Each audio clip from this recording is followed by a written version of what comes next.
ಟಿಳಿ ಕನ್ನಡ ದ್ವಿತೀಯ ಭಾಷೆ ಕನ್ನಡ ಭಾಗ 1 10ನೆಯ ತರಗತಿ ಗದ್ಯ ಭಾಗ 4.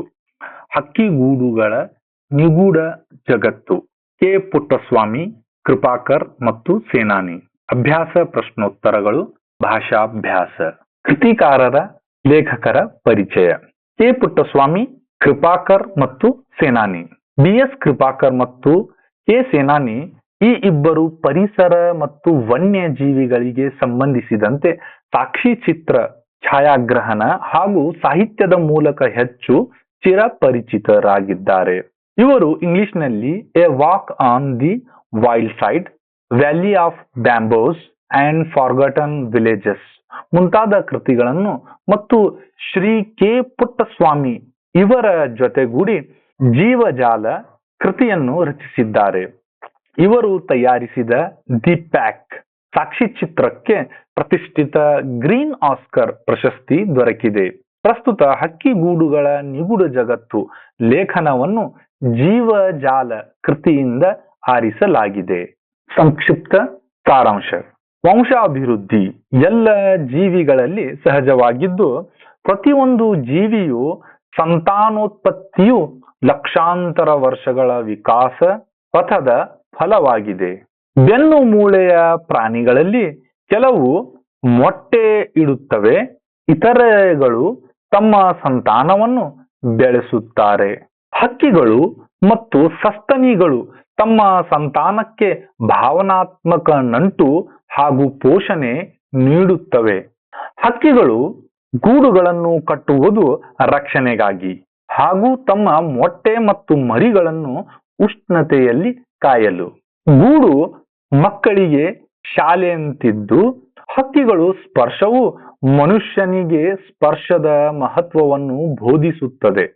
ಗೂಡು ರಚನೆ ಹಕ್ಕಿಗಳ ತಂತ್ರಜ್ಞಾನ, ಶ್ರಮ ಮತ್ತು ಸೌಂದರ್ಯ ಪ್ರಜ್ಞೆಯ ಪ್ರತಿಬಿಂಬವಾಗಿದೆ. ಗೂಡು ಕಟ್ಟಲು ಹಕ್ಕಿಗಳು ಪರಿಸ್ಥಿತಿಗೆ ಅನುಗುಣವಾಗಿ ಸ್ಥಳ ಆಯ್ಕೆ ಮಾಡುತ್ತವೆ. ಗಿರಿ, ದ್ವೀಪ, ಮರದ ತುದಿ ಇತ್ಯಾದಿಗಳು. ಇತ್ತೀಚೆಗೆ ಹಕ್ಕಿಗಳು ಮನುಷ್ಯರ ನೆಲೆಯಲ್ಲಿಯೇ ಹೊಸ ಪರಿಸರಕ್ಕೆ ಹೊಂದಿಕೊಂಡು ಗೂಡು ಕಟ್ಟುತ್ತಿವೆ.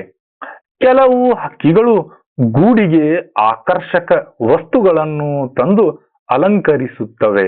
ಗಾಜಿನ ಚೂರು, ಬಟ್ಟೆ, ಚಿಂದಿ, ಹೂದಳ ಇತ್ಯಾದಿ. ಹಕ್ಕಿಗಳು ಗೂಡುಗಳು ರಕ್ಷಣಾ ತಂತ್ರಜ್ಞಾನ, ಕೌಶಲ್ಯ ಮತ್ತು ಕಲಾತ್ಮಕತೆಯ ಶ್ರೇಷ್ಠ ನಿದರ್ಶನಗಳಾಗಿವೆ. ಈಗ ಪದಗಳ ಅರ್ಥ ನೋಡೋಣ. ಅನಂತ, ಕೊನೆಯಿಲ್ಲದ. ಅವಘಡ, ತೊಂದರೆ. ಉರಗ, ಹಾವು. ಐಕ್ಯಮತ, ಏಕಾಭಿಪ್ರಾಯ. ಕ್ರೋಢೀಕರಣ, ಒಟ್ಟುಗೂಡಿಸುವಿಕೆ. ತುಪ್ಪಳ, ಪ್ರಾಣಿಗಳ ಮೃದು ಕೂದಲು, ಉಣ್ಣೆ. ದ್ವೀಪ, ನೀರಿನಿಂದ ಸುತ್ತುವರೆದ ಭೂಭಾಗ. ನಿಗೂಢ, ರಹಸ್ಯ. ಪಥ, ದಾರಿ. ಫಲಶ್ರುತಿ, ಫಲಿತಾಂಶ. ವಾಸ್ತುಶಿಲ್ಪ, ಕಟ್ಟಡಗಳನ್ನು ನಿರ್ಮಾಣ ಮಾಡುವ ಕಲೆ. ವೈಪರೀತ್ಯ, ವಿರೋಧ. ಸಂಜೀವಿನಿ, ಜೀವ ಕೊಡುವ ಮೂಲಿಕೆ. ಸರೀಸೃಪ, ನೆಲದಲ್ಲಿ ಹರಿದಾಡುವ ಪ್ರಾಣಿ. ಸಾಕಾರ, ಆಕಾರದಿಂದ ಕೂಡಿರುವುದು. ಅಪೂರ್ವ, ಅಪರೂಪದ. ಇಂಬು, ಎಡೆ. ಉಷ್ಣ, ಬಿಸಿ. ಕಡಲು, ಸಮುದ್ರ. ಗಾಥೆ, ಪದ್ಯ. ದಾರುಣ, ಭಯಂಕರ. ನಭ, ಆಕಾಶ. ನಿಬಿಡ, ದಟ್ಟವಾದ. ಪ್ರವೃತ್ತಿ, ಆಸಕ್ತಿ. ರಶ್ಮಿ, ಕಿರಣ. ವಿಕಾಸ, ಬದಲಾವಣೆ. ಸಂಕುಲ, ಗುಂಪು. ಸಮನ್ವಯ, ಹೊಂದಾಣಿಕೆ. ಸಸ್ತನಿ, ಹಾಲು ಕೊಡುವ ಜೀವಿ. ಸೂಪಜ್ಞತೆ, ಸೃಜನಶೀಲತೆಯ ಸಾಮರ್ಥ್ಯ. ಪ್ರಶ್ನೆ ಸಂಖ್ಯೆ 2. ಕೆಳಗಿನ ಪ್ರಶ್ನೆಗಳಿಗೆ ಒಂದು ವಾಕ್ಯದಲ್ಲಿ ಉತ್ತರಿಸಿ. ಮೊದಲನೇದು, ಸಸ್ತನಿಗಳ ಆಶ್ರಯದಾನಗಳು ಯಾವುವು? ಉತ್ತರ: ಗುಹೆ, ಪೊಟರೆ, ಗೂಡು, ಬಿಲ್ಲದಂತಹ ಜಾಗಗಳು. ಎರಡನೇ ಪ್ರಶ್ನೆ, ಅಸ್ಪೃಶ್ಯತೆ ಆಚರಿಸುವ ಮನುಷ್ಯನಿಗೆ ಹಕ್ಕಿಗಳು ಯಾವ ಪಾಠ ಹೇಳುತ್ತವೆ? ಉತ್ತರ: ಸ್ಪರ್ಶ ಸಂಜೀವಿನಿಯ ಪಾಠ ಹೇಳುತ್ತವೆ. ಮೂರನೇ ಪ್ರಶ್ನೆ, ಹಕ್ಕಿಗೂಡಲ್ಲಿ ಯಾವುದರ ಸಮನ್ವಯತೆ ಇದೆ? ಉತ್ತರ ಹಕ್ಕಿಗೂಡಿನಲ್ಲಿ ಕಲಾವಿದನ ಸೋಪಜ್ಞತೆ, ವಿಜ್ಞಾನಿಯ ತಂತ್ರಜ್ಞಾನದ ಸಮನ್ವಯತೆ ಇದೆ. 4ನೇದು ಹಕ್ಕಿಗಳು ಗೂಡು ಕಟ್ಟುವ ಸಾಮರ್ಥ್ಯಕ್ಕೆ ಮಿತಿಯೊಡ್ಡುವ ಅಂಶಗಳಾವವು. ಉತ್ತರ ಹಕ್ಕಿಯ ದೇಹದ ಸ್ವರೂಪ, ಪರಿಸರದ ವೈಲಕ್ಷಣಗಳು, ಬಲಿ, ಬೇಟಿ ಮುಂತಾದವು. 5ನೇ ಪ್ರಶ್ನೆ, ಅಮೆರಿಕಾದ ಗ್ಯಾನೆಟ್ ಕಡಲ ಹಕ್ಕಿ ಗೂಡನ್ನು ಯಾವ ವಸ್ತುಗಳಿಂದ ಅಲಂಕರಿಸುತ್ತದೆ? ಉತ್ತರ ಗಲ್ಫ್ ಚೆಂಡು, ನೀಲಿ ಸೀಸಿಯ ಚೂರು, ಈರುಳ್ಳಿ ಸಿಪ್ಪೆ ಮತ್ತು ಸಣ್ಣ ಬೊಂಬೆಯೊಂದನ್ನು ತಂದು ಗೂಡನ್ನು ಅಲಂಕರಿಸುತ್ತದೆ. ಆ ಪ್ರಶ್ನೆ. ಈ ಪ್ರಶ್ನೆಗಳಿಗೆ 3-4 ವಾಕ್ಯಗಳಲ್ಲಿ ಉತ್ತರಿಸಿ. ಮೊದಲನೇದು, ಹಕ್ಕಿಗೂಡಿನ ವಿಶೇಷತೆಗಳೇನು? ಉತ್ತರ ಅವು ಕೆಲವು ಕೀಟ, ಉರಗ, ಸಂತತಿ ಮತ್ತು ಹಲವು ಸಸ್ತನಿಗಳಂತೆ ಸುಂದರವಾಗಿ ಗೂಡ ಕಟ್ಟುತ್ತವೆ. ಇಲ್ಲಿ ವಾಸ್ತುಶಿಲ್ಪಿಯ ಕಲ್ಪನೆ ಸಾಕಾರಗೊಳ್ಳುತ್ತದೆ. ಅವು ಸಿಮೆಂಟ್, ಗಾರೆಯಂಥ ವಸ್ತುಗಳಿಗಿಂತಲೂ ಭಿನ್ನವಾದ ವಸ್ತುಗಳನ್ನು ಬಳಸಬಲ್ಲವು. ಒಳಗೋಡೆಯ ಗೋಡೆಯನ್ನು ಪ್ಲಾಸ್ಟರ್ ಮಾಡಬಲ್ಲವು. ಸೌಂದರ್ಯ ಪ್ರಜ್ಞೆಯೂ ಅವಕ್ಕಿದೆ. 2ನೇ ಪ್ರಶ್ನೆ, ಹಕ್ಕಿಗಳು ಗೂಡನ್ನು ನಿರ್ಮಿಸುವ ಉದ್ದೇಶವೇನು? ಉತ್ತರ ಹಕ್ಕಿಗಳು ಗೂಡನ್ನು ನಿರ್ಮಿಸುವುದು ಮುಖ್ಯವಾಗಿ ರಕ್ಷಣೆಗಾಗಿ. ಶೀತ ಗಾಳಿ, ಬಿರುಗಾಳಿ, ಮಳೆ, ಪ್ರವಾಹಗಳ ವಿರುದ್ಧ ಬದುಕಲು ಅವುಗಳಿಗೆ ಗೂಡು ಬೇಕು. ಮರುಭೂಮಿಯಂತಹ ಪ್ರದೇಶಗಳಲ್ಲಿ ಮರಳಿನ ಹೊಡೆತ, ಪ್ರಖರ ಸೂರ್ಯ ರಶ್ಮಿ ಮುಂತಾದ ಹವಾಮಾನ ವೈಪರೀತ್ಯಗಳನ್ನು ಪ್ರತಿರೋಧಿಸಲು, ಮೊಟ್ಟೆ ಮರಿಗಳನ್ನು ರಕ್ಷಿಸಿಕೊಳ್ಳಲು, ಬೇಟೆಯಾಡುವ ಪ್ರಾಣಿಗಳಿಂದ ತಪ್ಪಿಸಿಕೊಳ್ಳಲು ಅವು ಗೂಡನ್ನು ನಿರ್ಮಿಸಿಕೊಳ್ಳುತ್ತವೆ.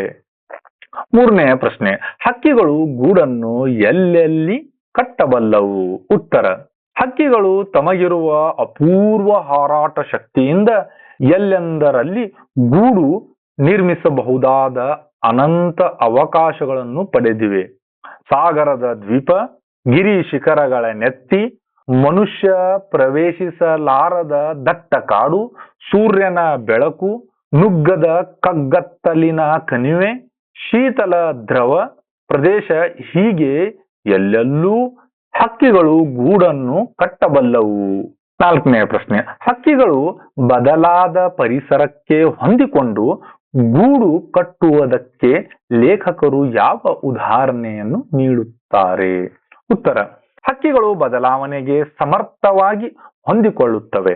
ಕೆಲವು ಹಕ್ಕಿಗಳು ಮನುಷ್ಯರಿರುವ ಕಚೇರಿಗಳಲ್ಲಿ, ಹೆಚ್ಚು ವಾಹನ ಸಂಚಾರವಿರುವಲ್ಲಿ ಗೂಡು ಕಟ್ಟುತ್ತವೆ. ಟ್ರಾನ್ಸ್ಫಾರ್ಮರ್ ಬಳಿ, ಮೀಟರ್ ಪೆಟ್ಟಿಗೆಯಲ್ಲಿ, ವಿದ್ಯುತ್ ತಂತಿಗಳಲ್ಲಿ ತೂಗಾಡುವಂತೆ ಅವು ಗೂಡು ಕಟ್ಟುವುದನ್ನು ಕಾಣಬಹುದು.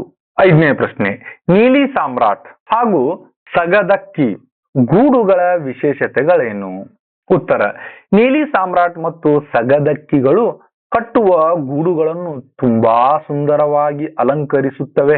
2 ವನ ಕಡ್ಡಿಗಳನ್ನು ಅಪ್ಪಿ ಹಿಡಿದು ಗುರುತ್ವಾಕರ್ಷಣೆಯ ಸಮತೋಲನೆಯನ್ನು ಕಾಯ್ದುಕೊಂಡು ಬಟ್ಟಲಾಕಾರದಲ್ಲಿರುವ ಗೂಡುಗಳನ್ನು ಅವು ಕಟ್ಟುತ್ತವೆ. ಹೊರಮೈಗೆ ಜೇಡರ ಮೊಟ್ಟೆಗಳ ಕೋಶಗಳನ್ನು ನಿರ್ದಿಷ್ಟ ಅಂತರದಲ್ಲಿ ಅಂಟಿಸುತ್ತವೆ. ಈ ಗೂಡುಗಳು ಭದ್ರತೆ, ತಾಂತ್ರಿಕ ಪರಿಣತಿ ಮತ್ತು ಕಲಾತ್ಮಕ ಪ್ರಜ್ಞೆಯನ್ನು ಅಭಿವ್ಯಕ್ತಿಸುವಂತಿದೆ. ಈ ಕೆಳಗಿನ ಪ್ರಶ್ನೆಗಳಿಗೆ 8-10 ವಾಕ್ಯಗಳಲ್ಲಿ ಉತ್ತರಿಸಿ. ಮೊದಲನೇದು, ಹಕ್ಕಿಗೂಡುಗಳ ನಿಗೂಢ ಜಗತ್ತಿನ ವಿಶೇಷತೆಗಳನ್ನು ತಿಳಿಸಿರಿ. ಉತ್ತರ ಹಕ್ಕಿಗಳಂತೆ ಕೌಶಲ್ಯ ಪೂರ್ಣವಾಗಿ ಗೂಡುಗಳನ್ನು ನಿರ್ಮಿಸುವ ಕ್ರಮ ಬೇರೆ ಯಾವ ಪ್ರಾಣಿಗಳಲ್ಲಿಯೂ ಕಾಣುವುದಿಲ್ಲ. ಅವು ಹಲವು ವಸ್ತುಗಳನ್ನು ಸಂಗ್ರಹಿಸಿ ಗೂಡುಗಳನ್ನು ಕಟ್ಟುತ್ತವೆ, ಅಂದಗೊಳಿಸುತ್ತವೆ. ಅವು ಗೂಡು ಕಟ್ಟುವ ಕ್ರಿಯೆಗೆ ಸ್ಪಷ್ಟ ಉದ್ದೇಶ ಇರುತ್ತದೆ. ಅವು ರಕ್ಷಣೆಗಾಗಿ ಗೂಡುಗಳನ್ನು ನಿರ್ಮಿಸುತ್ತವೆ, ಹವಾಮಾನ ವೈಪರೀತ್ಯಗಳನ್ನು ಎದುರಿಸಲು, ಮೊಟ್ಟೆ ಮರಿಗಳನ್ನು ಕಾಪಾಡಲು, ಬೇಟೆಯಾಡುವ ಪ್ರಾಣಿಗಳಿಂದ ತಪ್ಪಿಸಿಕೊಳ್ಳಲು ಸ್ಥಳಗಳನ್ನು ಹುಡುಕಿ ಗೂಡು ಕಟ್ಟುತ್ತವೆ. ಗೂಡು ಕಟ್ಟುವಷ್ಟೇ ಅದನ್ನು ಕಟ್ಟುವ ಸ್ಥಳದ ಆಯ್ಕೆಗೆ ಪ್ರಾಶಸ್ತ್ಯ ನೀಡುತ್ತವೆ. ಸಾಗರದ ದ್ವೀಪಗಳು, ಗಿರಿ ಶಿಖರದ ನೆತ್ತೆ, ಮನುಷ್ಯ ಸುಳಿಯದ ನಿಬಿಡ ಅರಣ್ಯ, ಕಗ್ಗತ್ತಲು ಕಣಿವೆ, ಶೀತಲ ಧ್ರುವ ಪ್ರದೇಶ, ಹೀಗೆ ಎಲ್ಲ ಪರಿಸರಗಳಲ್ಲೂ ಅವು ಗೂಡುಗಳನ್ನು ಕಟ್ಟುತ್ತವೆ. ಬೇರೆ ಯಾವ ಪ್ರಾಣಿ ಸಮೂಹದಲ್ಲಿಯೂ ಈ ಸಾಮರ್ಥ್ಯ ಕಾಣಿಸುವುದಿಲ್ಲ. ಪರಿಸರದ ಬದಲಾವಣೆಗಳಿಗೂ ಅವು ಹೊಂದಿಕೊಳ್ಳುತ್ತವೆ. ಈಗೀಗ ಅವು ಮನುಷ್ಯರಿರುವ ಕಚೇರಿಗಳಲ್ಲಿ, ನಿಬಿಡ ವಾಹನ ಸಂಚಾರವಿರುವ ಸ್ಥಳಗಳಲ್ಲಿ ಗೂಡು ಕಟ್ಟುತ್ತವೆ. ಟ್ರಾನ್ಸ್ಫಾರ್ಮರ್ ಬಳಿ, ಮೀಟರ್ ಪೆಟ್ಟಿಗೆಯಲ್ಲಿ, ವಿದ್ಯುತ್ ತಂತಿಗಳಲ್ಲೂ ತೂಗಾಡುವ ಗೂಡುಗಳನ್ನು ಈಗ ನೋಡಬಹುದಾಗಿದೆ. ಎರಡನೆಯ ಪ್ರಶ್ನೆ, ಹಕ್ಕಿಗಳು ಗೂಡುಗಳನ್ನು ಅಲಂಕರಿಸುವ ಬಗೆಯನ್ನು ವಿವರಿಸಿ. ಉತ್ತರ: ಕೆಲವು ಹಕ್ಕಿಗಳಿಗೆ ವಿಪರೀತ ಅಲಂಕಾರ ಪ್ರಜ್ಞೆ ಇದೆ. ಅವು ಬಣ್ಣ ಬಣ್ಣದ ಹೂದಳವನ್ನು, ಹೊಳೆಯುವ ಕಲ್ಲುಗಳನ್ನು ತಂದು ಗೂಡಿನ ಹೊರಮೈಗೆ ಅಂಟಿಸುತ್ತವೆ. ಕೆಲವು ಹದ್ದುಗಳು ಬಣ್ಣದ ಗಾಜಿನ ಚೂರು, ಚಿಂದಿ ಬಟ್ಟೆ ಮುಂತಾದವುಗಳನ್ನು ಗೂಡಿಗೆ ತರುತ್ತವೆ. ಅಮೆರಿಕಾದಲ್ಲಿ ಗ್ಯಾನೆಟ್ ಎಂಬ ಕಡಲ ಹಕ್ಕಿ ಗಲ್ಫ್ ಚೆಂಡನ್ನು, ನೀಲಿ ಸೀಸೆಯ ಚೂರು, ಈರುಳ್ಳಿ ಸೆಪ್ಪೆ, ಸಣ್ಣ ಗೊಂಬೆಯೊಂದನ್ನು ತಂದು ಗೂಡನ್ನು ಅಲಂಕರಿಸಿದ್ದು ವರದಿಯಾಗಿತ್ತು. ನಮ್ಮ ಕಾಡುಗಳಲ್ಲಿರುವ ನೀಲಿ ಸಾಮ್ರಾಟ್ ಮತ್ತು ಫೈ ಕ್ಯಾಚರ್ ಹಕ್ಕಿಗಳು ತಮ್ಮ ಗೂಡನ್ನು ಸುಂದರವಾಗಿ ಅಲಂಕರಿಸುತ್ತವೆ. ಎರಡು ವನ ಕಡ್ಡಿಗಳನ್ನು ಅಪ್ಪಿ ಹಿಡಿದಂತೆ ಬಟ್ಟಲಾಕಾರದ ಅವು ಗೂಡು ಕಟ್ಟುತ್ತವೆ. ಹೊರಮೈಗೆ ನಿರ್ದಿಷ್ಟ ಅಂತರದಲ್ಲಿರುವ ಜೇಡರ ಮೊಟ್ಟೆಗಳ ಕೋಶವನ್ನು ನಿರ್ದಿಷ್ಟ ಅಂತರದಲ್ಲಿ ಜೋಡಿಸಿ ಅಲಂಕರಿಸುತ್ತವೆ. ಶತ್ರುಗಳ ಕಣ್ಣಿಗೆ ಗೂಡು ಕಾಣದಂತೆ ಮರೆಯಾಚುತ್ತವೆ. ಹೀಗೆ ಈ ಹಕ್ಕಿಗಳು ಗೂಡುಗಳು ಭದ್ರತೆ, ತಾಂತ್ರಿಕ ಪರಿಣಿತಿ, ಕಲಾತ್ಮಕ ಪ್ರಜ್ಞೆಯನ್ನು ಒಟ್ಟಿಗೆ ಅಭಿವ್ಯಕ್ತಿಸುತ್ತವೆ. ಈ ಸಂದರ್ಭದೊಡನೆ ವಿವರಿಸಿರಿ. ಮೊದಲನೇದು, ಅವಕಾಶ ಮತ್ತು ಅದೃಷ್ಟಕ್ಕೆ ತಮ್ಮ ಸಂತತಿಯ ಉಳಿವನ್ನು ಒಡ್ಡುತ್ತವೆ.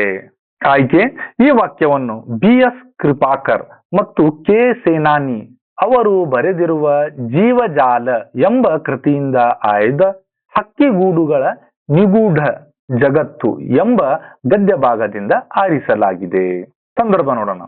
ಕೋಟ್ಯಾಂತರ ವರ್ಷಗಳ ವಿಕಾಸ ಕ್ರಿಯೆಯಲ್ಲಿ ಬೆನ್ನು ಮೂಳೆಯ ಪ್ರಾಣಿಗಳು ಅಂದರೆ ಮೀನು, ಕಪ್ಪೆ ಮತ್ತು ಸರಿಸರ್ಪಗಳಂತಹ ಬಹುತೇಕ ಸಂಕುಲಗಳು ಅಸಂಖ್ಯಾತ ಮೊಟ್ಟೆಗಳನ್ನಿಟ್ಟು ಅವಕಾಶ ಮತ್ತು ಅದೃಷ್ಟಕ್ಕೆ ತಮ್ಮ ಸಂತತಿಯ ಉಳಿವನ್ನು ಒಡ್ಡುತ್ತವೆ. ಹಕ್ಕಿ ಮತ್ತು ಸಸ್ತನಿಗಳು ಕಡಿಮೆ ಸಂತತಿಗೆ ಜನ್ಮ ನೀಡಿ ಅವುಗಳ ಲಾಲನೆ ಪೋಷಣೆ ಮಾಡುತ್ತವೆ ಎಂದು ಲೇಖಕರು ಹೇಳುತ್ತಾರೆ. ಸ್ವಾರಸ್ಯ: ಎಲ್ಲಾ ಮೊಟ್ಟೆಗಳು ಫಲಿತಾಂಶಗೊಳ್ಳುವುದಕ್ಕೆ ಮುಂಚೆ ಅವು ನಶಿಸಿ ಇಲ್ಲವೇ ಪ್ರಾಕೃತಿಕ ಅಥವಾ ವೈರಿಗಳ ಕಾರಣದಿಂದ ನಾಶವಾಗಬಹುದು. ಅದಕ್ಕಾಗಿ ಅವು ಅವಕಾಶ ಮತ್ತು ತಮ್ಮ ಸಂತತಿಯ ಉಳಿವಿಗೆ ಹೋರಾಡುತ್ತವೆ ಎಂಬುದು ಇಲ್ಲಿನ ಸ್ವಾರಸ್ಯವಾಗಿದೆ. ಎರಡನೇದು, ಹುಟ್ಟಿದ ಮಕ್ಕಳಿಗೆ ಬದುಕಿನ ಪಾಠ ಹೇಳುವ ಶಾಲೆ ಅದು. ಉತ್ತರ: ಆಯ್ಕೆ ಸೇಮ್ ಆಗಿರುತ್ತೆ. ಈಗ ಸಂದರ್ಭ ನೋಡೋಣ. ಈ ವಾಕ್ಯವನ್ನು ಲೇಖಕರು ಹಕ್ಕಿಗಳನ್ನು ಕುರಿತು ಹೇಳಿದ್ದಾರೆ. ಕಲಾವಿದನ ಸ್ವಪ್ರಜ್ಞೆ, ವಿಜ್ಞಾನಿಯ ತಂತ್ರಜ್ಞಾನವನ್ನು ಅಲ್ಲಿ ಕಾಣಬಹುದು. ಹುಟ್ಟಿದ ಮಕ್ಕಳಿಗೆ ಬದುಕಿನ ಪಾಠ ಹೇಳುವ ಶಾಲೆ ಅದು. ತಾಯಿ ಮಕ್ಕಳು ಕೌಟುಂಬಿಕ ಐಕ್ಯತೆ ಕಾಣಬಹುದು. ಮರಿಗಳು ಸಹ ಮುಂದೆ ತಮ್ಮ ಜೀವನ ನಡೆಸಲು ತಯಾರಾಗುತ್ತವೆ. ಹಕ್ಕಿಗಳ ಜೀವನ ಶೈಲಿಯು ಸಹ ಮನುಷ್ಯನಿಗೆ ಮಾರ್ಗದರ್ಶನ ನೀಡಿದೆ.